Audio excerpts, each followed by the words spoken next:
Hello students, welcome to our YouTube channel Krishna tuition classes. आज हम class 12th में superposition principle के बारे में पढ़ेंगे। इलेक्ट्रोस्टैटिक्स में सुपरपोजिशन प्रिंसिपल क्या होता है? Total force on any charge due to any other charge at rest is the vector sum of all the forces on that charge due to other charges taken at a time. इसका मतलब हमें क्या बताना चाहे super principal charges. जैसे मैंने ये charge लिया क्यू नोट मैंने क्या लिया यहाँ पर टेस्ट चार्ज। इसके पास सराउंडिंग में बहुत सारे चार्जेस हैं। जैसे मैंने Q1 नाम ने डिनोट किया है, Q2, ये Q3, ये Q4, ये Q5, ये Q6। ये क्या है, मैंने चार्जेस लिए। इनके रिस्पेक्ट में इन सभी चार्जेस का नेट फोर्स क्या होगा, किसके साथ, इनके साथ क्यू नोट टेस्ट चार्ज के ऊपर क्या फोर्स होगा, इन सभी बाकी चार्जेस का हम वो फाइंड आउट करेंगे। यानी कि F note force find out करेंगे, टोटल फोर्स फाइंड आउट करेंगे किसके ऊपर, क्यू नोट पर, इन सभी चार्जेस के प्रेजेंस में। जो दोनों पॉइंट के बीच में जो लाइन ज्वाइन कर रही है उसी पर ही हमारा फोर्स एक्ट करेगा। यानी कि इस साइड फोर्स निकालेंगे, इसका इस दोनों का फोर्स निकालेंगे, इन सब इसका फोर्स निकालेंगे, Q4 क्यू नोट का निकालेंगे, Q5 क्यू नोट का निकालेंगे, क्यू नोट Q6 का Q6 और क्यू नोट का फोर्स निकालेंगे और इन सबसे टोटल निकालेंगे फिर हम एफ नोट। जैसे कि हमने पिछली वीडियो में पढ़ा था कुलाम्स लॉ में हमने क्या लिए थे, दो चार्जेस लिए थे। दो चार्जेस के बीच में फोर्स इंटरेक्शन पढ़ा था। वहां पर हमने जैसे कि यहाँ पर हमने पढ़ा था, इन दोनों में दोनों क्या लिए थे, हमने पॉजिटिव लिया था, तभी रिपल्शन हुआ था। इस साइड जो फोर्स एक्ट कर रहा था किसकी वजह से एक्ट कर रहा था, F2 जो फोर्स एक्ट कर रहा था, Q2 पे जो फोर्स एक्ट कर रहा है Q1 की वजह से एक्ट कर रहा था। तो इस साइड हम ये लिखा था। और जो इस साइड यानी Q1 पे जो फोर्स लग रहा है वो किसकी वजह से लग रहा है, Q2 चार्जेस की वजह से लग रहा है। तो हमने इसको कैसे लिखा था, F12। यहाँ पर दो चार्जेस पड़े थे, यहाँ पर हम नंबर ऑफ चार्जेस पढ़ेंगे और क्यू नोट हम क्या लेंगे, यहाँ टेस्ट चार्ज। उसके रिस्पेक्ट में नंबर ऑफ चार्जेस हमने लिए हैं, उनका हम टोटल फोर्स निकालेंगे। यही होता है सुपरपोजिशन प्रिंसिपल। यहाँ पर मैंने XYZ प्लेन लिया, क्यू नोट मैंने क्या लिया है, टेस्ट चार्ज लिए हैं, Q1 Q2 अदर चार्जेस निकाले, अदर चार्जेस लिए हैं। इनके रिस्पेक्ट में हम टोटल फोर्स निकालेंगे किसके ऊपर, क्यू नोट के ऊपर। इनकी इस साइड इन दोनों का फोर्स निकालेंगे हम Q1 क्यू नोट का। अब इस लाइन के दोनों लाइन हमने कनेक्ट कर दी है तो फोर्स भी इसी लाइन पर एक्ट करेगा।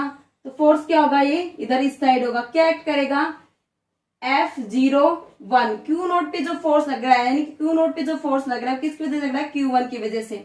तो F01 लिखेंगे। अब अब इन दोनों Q2 और क्यू नोट को ज्वाइन कर देंगे। अब इसका फोर्स निकालेंगे हम, इसका फोर्स इस साइड एक्ट करेगा, क्या होगा, F02। और Q3 का हम निकालेंगे फोर्स, कितना आएगा, क्यू नोट के रिस्पेक्ट में F03 फोर्स एक्ट कर रहे हैं। यहाँ पर R1 क्या है, पोजीशन वेक्टर Q1 का और ओरिजिन से लिया है। और Q2 का हमने क्या लिया है, ओरिजिन से पोजीशन वेक्टर R2 लिया है। ये R0 पोजीशन वेक्टर लिया है इसका। Q3 का और ओरिजिन से हमने पोजीशन वेक्टर क्या लिया है, R3 लिया है। यहाँ पर हम टोटल फोर्स निकालेंगे टेस्ट चार्ज के ऊपर, क्यू नोट के ऊपर। क्यू नोट हमारे क्या है यहाँ पर, टेस्ट चार्ज एट रेस्ट। इन दोनों का इनका जो फोर्स होता है वो किसी पर भी इफेक्ट नहीं डालेगा, ये इंडिविजुअल होते हैं। अब हम निकालेंगे F01 फोर्स। Q1 और Q नोट के बीच में कितना फोर्स लग रहा है, यहाँ पर क्या अप्लाई करेंगे हम, कुलाम्स लॉ फॉर्म अप्लाई करेंगे। कुलाम्स लॉ क्या होता है, 1/4 पाई एप्सिलॉन नोट Q1। दो चार्जेस कौन कौन से, Q1 और Q नोट। इनके बीच में जो डिस्टेंस है वो क्या है, R10। उसका क्या था, हमने स्केयर लिया था। कुलाम्स लॉ का फॉर्मूला क्या था, 1/4 pi epsilon note Q1 Q2, इनकी दो चार्जेस का प्रोडक्ट अपॉन उनकी जो डिस्टेंस है वो क्या आएगी, स्केयर में आएगी। ये हमने कुलाम्स लॉ में पढ़ा था। इसके अकॉर्डिंग हमने यहाँ पर इन दोनों चार्जेस के बीच में कुलाम्स लॉ को अप्लाई किया और इस इक्वेशन को हमने लिखा उसकी हेल्प से। फर्स्ट इक्वेशन ये आ गई इसके ऊपर। सेकेंड हम इक्वेशन क्या लिखेंगे, F02। इस सेकेंड चार्ज पे कितना फोर्स लग रहा है, Q2 और Q नोट के बीच में कितना फोर्स लग रहा है, किस साइड से, F02 पे कितना फोर्स लग रहा है, 1/4 pi epsilon note Q1 Q2 Q2 और Q0 अपॉन इनके बीच की डिस्टेंस क्या है, R2 0 का स्केयर से, ये है सेकंड इक्वेशन हमने मानी। फिर F03 force 1 upon 4 pi epsilon not F0 Q0 और Q3 के बीच में कूलम्ब्स लॉ लग रहा है, तो वहां पर हम क्या अप्लाई करेंगे, Q0 Q3 upon R3 0 square.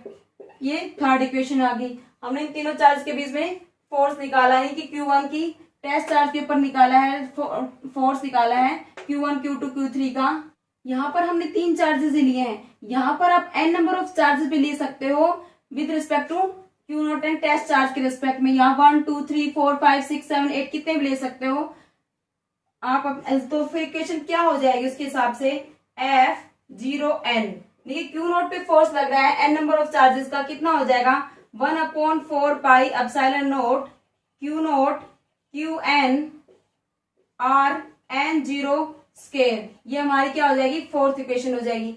ये क्या है, मैग्नीट्यूड में इनकी direction, particular direction find out करने के लिए हम इनको यूनिट वेक्टर से मल्टीप्लाई कर देंगे। तो इसका यूनिट वेक्टर से हमने मल्टीप्लाई कर दिया, यहाँ पर इसका भी हमने यूनिट वेक्टर से मल्टीप्लाई कर देंगे। डायरेक्शन फाइंड आउट करने के लिए हम यूनिट वेक्टर से मल्टीप्लाई कर रहे हैं इनको।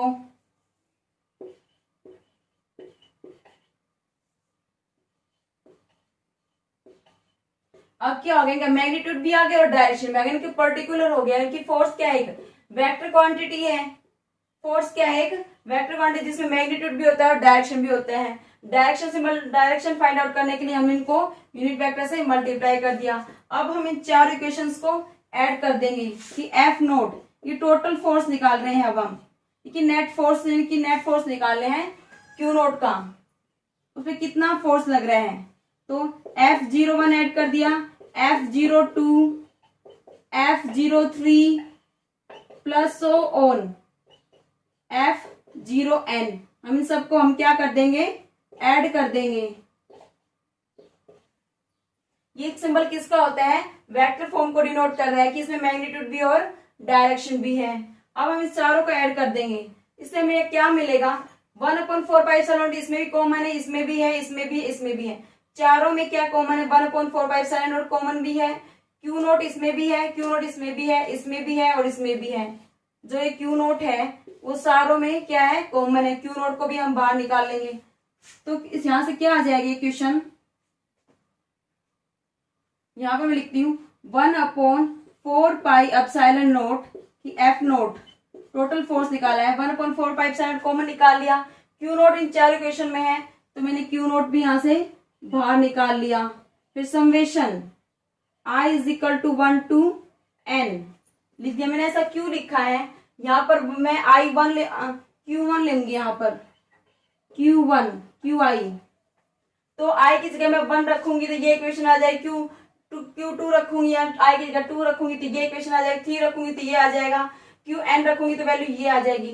तो मैंने यहाँ पर क्या ले लिया, QI ले लिया। और फिर इनकी डिस्टेंस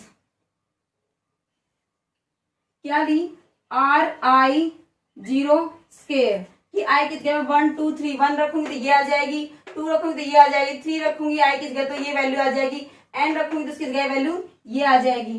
फिर यूनिट वेक्टर RI0 कि I की जगह 1 2 1 रखी तो ये इक्वेशन आ गई बिल्कुल, 2 रखी तो ये आ गई, 3 रखी तो ये आ गई, n रखी तो मैंने सोन ऐसे इक्वेशन आ गई। इसलिए मैंने I = 1 to n लिया है, इसे समेशन की फॉर्म में लिख दिया। तो इससे हमें क्या मिलता है, यहाँ पर हमें टोटल फोर्स मिल गया हमें Q0 का।